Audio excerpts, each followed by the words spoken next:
Welcome back, nerds. Fino here with a guide for Bananan McLear, aka Bazett. She's a limited 5-star alter ego introduced in Valentine's 2024. 22 for you JP friends. Bazett represents a new take on an old idea, the counter-noble phantasm. The last time we saw this was with Angamainu and his abysmal Virga Vesta. On the scale of damage by resource effectiveness, that one's near the bottom of the barrel. So can Avengers Master succeed where he failed? I think you know the answer, but humor me. You might learn something interesting along the way. The centerpiece of Bazett's kit is her noble phantasm, Fraggarok. Its activating element is a non-damaging quick card with an overcharge attack buff, but rest assured it can turn into quite a bit of damage. Activating Fraggarok initiates a one-turn taunt and puts Bazett into a counter state. If she's hit, she'll then enter a rage state. Wrong notes. She'll hit them back really goddamn hard.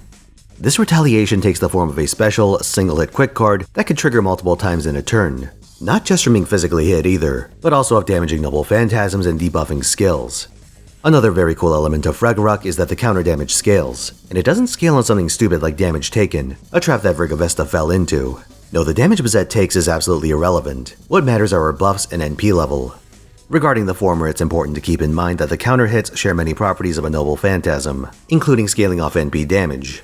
This is in exchange for not being able to crit. Her basic cards can, and those do form an important part of Bazett's overall strategy. But when it comes to getting mileage out of her, you'll want to focus your efforts on NP damage. Black Rail is the obvious place to go, but don't underestimate the value of command codes either. As of this recording, there are exactly 5 NP damage codes in the game. Some of them are due for the future and some of them have already gone, but you can think of it a bit like Exodia if you can get all 5. Though unlike Exodia, you don't need to get all the pieces for good value. The other slots you can tailor to the specific fight or run heal codes like Maiden of Orleans. But wait a second, those command code buffs expire at the end of your turn, don't they? If all of Bazett's counterattacks happen during the enemy's turn, how's that work? This is where she reveals another one of her very special gimmicks. Her passive, God's Holder, extends the duration of her offensive buffs into your enemy's turn. This extra half turn not only lets Bazett benefit from single turn buffs, but it also lets her reach into what would normally be the 4th turn while retaining her damage potential. This arrangement enables one of Bazett's signature high-end tricks. She can hypothetically end any fight 1 turn faster than any other servant.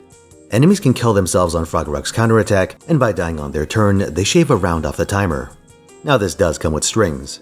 While counters can kill enemies and pop guts effects, they can't overcome break bars.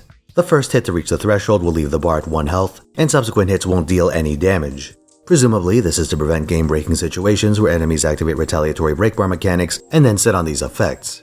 Unfortunately, there is no way of overcoming this limitation. Even applying burns or other ailments with command codes won't do the trick, since they're bound by the same restriction. Secondly, Bazett is an alter ego. This inherently limits her super effective damage to the cavalry classes and foreigners. She then has disadvantageous interactions with the 3 knight classes, sabers, archers, and lancers, also pretenders. If you face off against one of those, don't count on any Bazett shenanigans. Another bummer is that defensively, alter ego is an undesirable class. They only have defensive class advantage against foreigners and Draco Nero. These are exceedingly rare fights, and because Bazett's gameplay requires her to be hit, her usually taking standard damage means she's vulnerable to being chipped out or crit out of commission. If anything, being a ruler would have been the ideal arrangement for this sort of servant. That said, she does have one tool to help her out of trouble. Bazett's 3rd skill, Red Branch Successor, is a single turn evade and debuff immunity combo that comes with a 20 star dump. It'll buy you a little bit of time, especially against noble phantasms, but you may want to invest in some additional help to keep her alive. You do have to be careful picking that help though. When you play Bazett optimally, she's constantly intercepting enemy attacks. In addition to the problem of the damage she takes, this state of affairs makes it hard to abuse esports servants or otherwise disposable supports. That's a bit of a problem when the primary help for Bazett are the 2 Scotties. They have like 1 piece of protection between them and it's Gate of Sky. You still want to run them though, especially Ruler Scotty. On top of the general quick buffs which you want for Fraggarok, you also get an attack boost and buster crit effectiveness. That last one is great considering that one of Bazett's objectives is to break a bar on turn 1 while also activating Fraggarok. Throw in Summer Scotty's Star Dump and you could potentially get it done with a BNPB or NPBB chain. So if you plan to invest heavily in Bazett, Ruler Scotty becomes an absolute must-roll to complete the package. If you forego the Atlas uniform in favor of a swap mystic code, you can add even more punch to your team by running 3 Scotties, 2 rulers and a single caster. When Bazett absolutely needs some protection to complete the encounter, we get into some interesting alternatives to that 3rd Scotty. Rhaenys has a defense/invulnerability combo, and if you have enough spare deployment to get her charged up, her Noble Phantasm will remove Bazett's defensive class disadvantage. That's especially nice for Berserker fights. Merlin's got his Buster crit buff and party invulnerability. It might even be worth frontlining and swapping him out to punch through bar 1. Miss Crane is another consideration. Just use all her buffs right away and then chain her NP after Bazett's to take advantage of its overcharge. Running 2 NPs on turn 1 will compromise your odds of breaking that first bar, but against enemies with either naked health bars or a paper-thin break bar, you can get it done. In AoE fights, you can even run Castoria as a supplementary charger and protector. Especially in brutal slugfests like the Canunos battle, he'll cycle your supports for you, so you just have to worry about getting charge and protection onto Bazett so she doesn't explode. Another tactical option is the Yui Shosetsu combo. Not only does her Noble Phantasm heal you to scrub off some of that chip damage, but it also grants offensive effects based on the card type buffs that Bazett has. Yui herself provides an arts buff. Bazett can generate the other two with Seal Designation Enforcer. On top of being a Buster/Quick hybrid steroid, it gives crit and anti-caster damage. This is in addition to her alter ego bonus and lets her operate almost like a rider. If you're feeling really spicy or lack Black Grail, you can even throw in Origin Bullet to triple down against casters. Bazett has a 50% battery in the form of Sea God's Runes, which also grants her a single turn of star absorption and crit damage. While it may seem like Bazett is playing with an excessive amount of charge, this is really a buffer against Murphy's Law. Frogrock does generate resources, but each counter acts as a single hit quick card. You get some charge and stars for each hit, but not that much. If anything, defensive NP generation is doing a lot of the work for you. Here we run into one of Bazett's greatest weaknesses, enemy buff skills. She can counter attacks, Noble Phantasms, and debuffs, but if the baddie just sits there roiding up, she won't do anything. She deals no damage and gains no resources. This is one of the reasons why, even though Bazett farming is hypothetically possible, it's a meme in practice. A single enemy buff is all it takes to ruin your clear.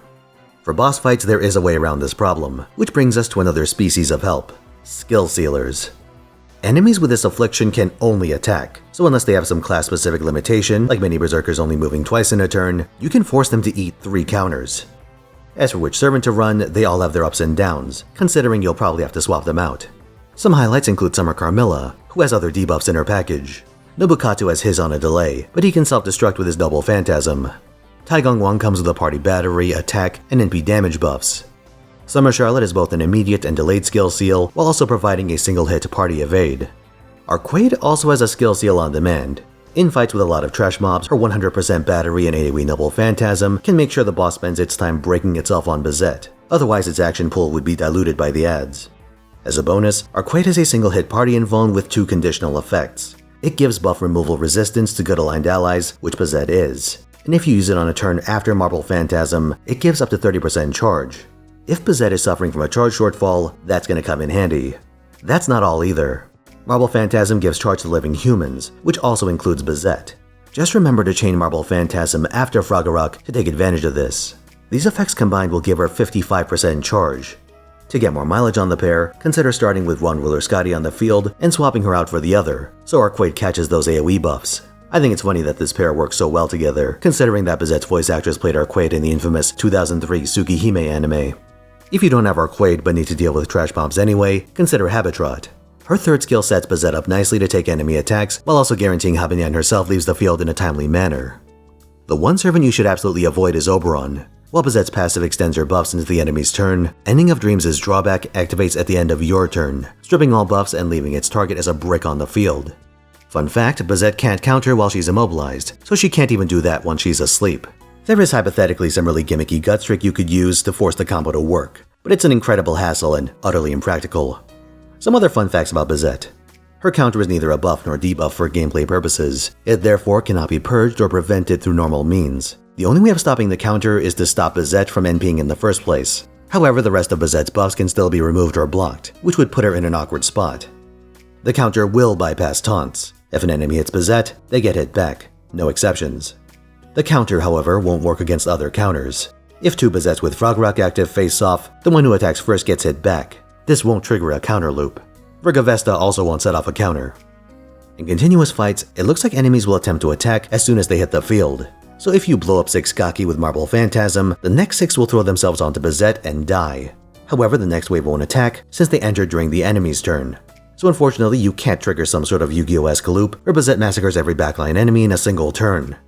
Black Grail is the main craft essence for Bazett, but there are some alternatives to consider. Traces of Christmas's Past should be the free-to-play default for quick servants. Knights of Marines is up to 60% starting charge, letting you do weird things like only using Merlin or Shosetsu's charge on turn 1 in combination with Bazett's Append skill. 3 in the Black comes out next year with the Takasugi event. It's got defense bypass, quick, and NP damage. Finally, there's Valentine Witches from Bazett's introductory event. If you're going deep for her, you likely have a few copies. It grants invuln pierce, NP damage, and NP gain. Good utility.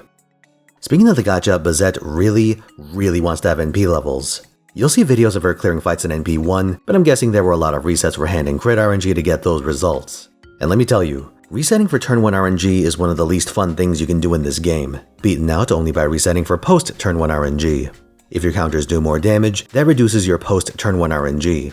As for your turn 1 performance, consider grailing Bazett. This will let you augment her already high base attack. Not to mention that the health gains from grails can help her survive hits from some of the more deadly enemies out there.